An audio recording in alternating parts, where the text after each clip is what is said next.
Hello family, आपका हमारे YouTube channel में बहुत बहुत स्वागत है।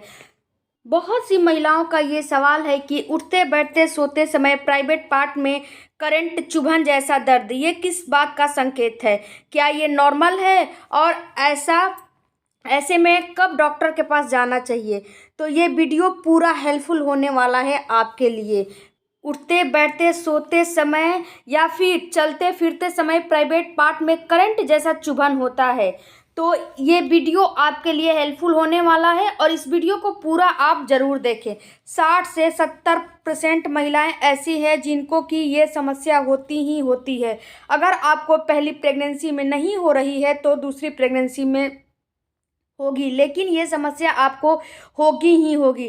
जैसे कि मेरे साथ भी ऐसा ही हुआ, पहली प्रेगनेंसी में नहीं हुआ था और दूसरी प्रेगनेंसी में ये समस्या मेरे साथ खड़ा हो गया था। आपको 7 से 9 महीने में होती ही होती है ये समस्या। आपके साथ ये सेकेंड ट्राइमेस्टर से लेकर थर्ड ट्राइमेस्टर में ये समस्या होता है। 100 में से 20% लेडीज़ को पहला ट्राइमेस्टर में प्राइवेट पार्ट में दर्द होता है। ये समय काफ़ी क्रिटिकल रहता है। जिस महिला का ये पहला ट्राइमेस्टर 1 से 3 मंथ में ये समस्या है, प्राइवेट पार्ट में दर्द हो रहा है, तो उस महिला को तो आपको डॉक्टर से संपर्क जरूर करना चाहिए, क्योंकि ये आपको नाजुक स्थिति होती है। ये समस्या आपकी बहुत नाजुक होती है और जब आपको ये समस्या हो रही है तो हो सकता है कि आपको प्रीमेच्योर डिलीवरी का सामना भी करना पड़ सकता है। इसके बाद आपको अगर प्रेगनेंसी के सेकेंड और थर्ड ट्राइमेस्टर में दर्द रहता है तो ये नॉर्मल बात होती है।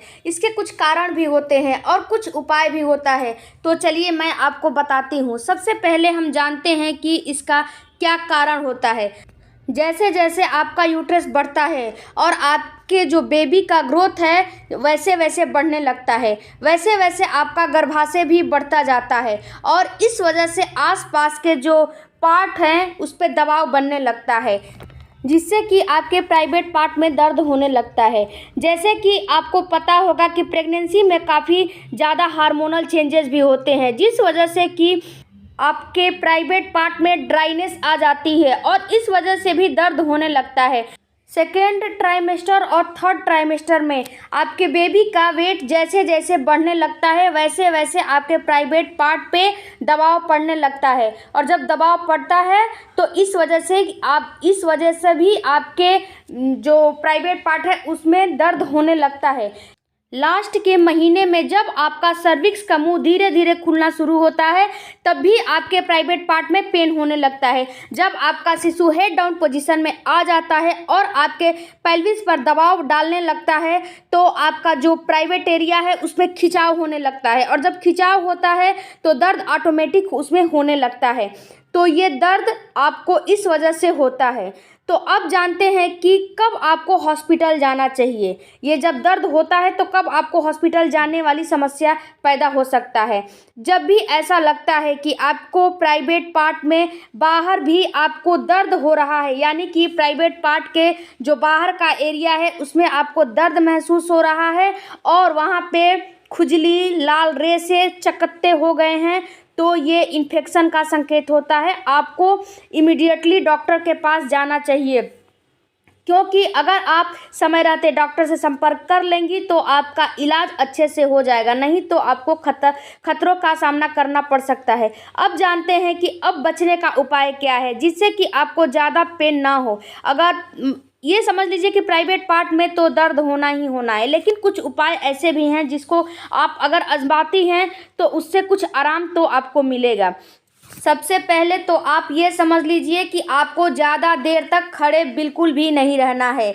इससे क्या होता है कि आपको ग्रेविटी के कारण आपका जो शिशु है वो नीचे प्रेशर डालने लगता है। इससे आपके पेल्विस एरिया में और आपके प्राइवेट पार्ट में दबाव ज़्यादा होने लगता है। तो आपको जब आप खड़ी रहती हैं तो 2-4-5 मिनट ही खड़ी रहिए, ज़्यादा देर तक खड़े आपको बिल्कुल भी नहीं रहना है।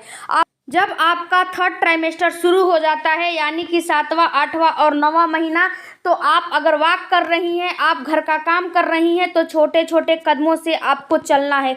ये नहीं कि बड़ा बड़ा कदम लेकर चलेंगी, इससे भी प्राइवेट पार्ट में दर्द होता है। आपको उठते बैठते सोते समय थोड़ा सा सपोर्ट लेकर उठना है, बैठना है और सोना है। अपने हाथों का सपोर्ट ही ले लीजिए, लेकिन सपोर्ट ज़रूर लीजिए।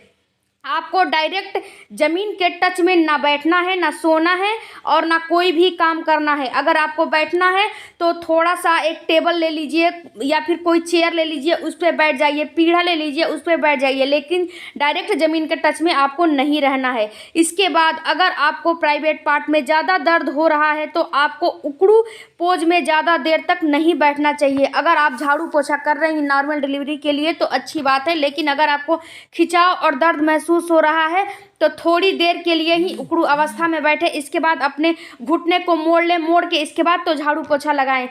अगर आपको प्राइवेट पार्ट में ज़्यादा दर्द हो रहा है, ज़्यादा तकलीफ़ हो रही है, ज़्यादा खिंचाव महसूस हो रहा है, तो झाड़ू पोछा, कपड़ा धोना, थोड़ा इन सब कामों को आपको इग्नोर करना चाहिए। अगर तेज़ी से दर्द हो रहा है तो अगर तेज़ी से दर्द आपको हो रहा है तो आपको रिलेशन नहीं रखना चाहिए, क्योंकि अगर आप रिलेशन रखती हैं तो इससे आपका जो दर्द है वो काफ़ी बढ़ जाएगा। तो आपको रिलेशन बिल्कुल भी नहीं रखना है। आप थोड़ा सा गुनगुना पानी से इसको सिकाई कीजिए, अपने वेजाइनल एरिया को थोड़ा सा सिकाई करेंगी तो इससे भी आपको काफ़ी राहत मिलती है, थोड़ा दर्द में राहत काफ़ी मिलती है। तो आई होप कि ये हमारा वीडियो थोड़ा भी आपको हेल्पफुल लगा होगा। थोड़ा भी हेल्पफुल लगा तो मैं आपसे रिक्वेस्ट करती हूँ कि मेरे चैनल को लाइक, शेयर, सब्सक्राइब, कमेंट करना बिल्कुल भी ना भूलिएगा। और आपका जो भी सवाल है कमेंट बॉक्स में ज़रूर दीजिएगा, आपके सवालों का जवाब ज़रूर मिलेगा। और हाँ मित्रों, 70% लोग देख रहे हैं लेकिन सब्सक्राइब कोई नहीं कर रहा है, तो कर लीजिए। धन्यवाद।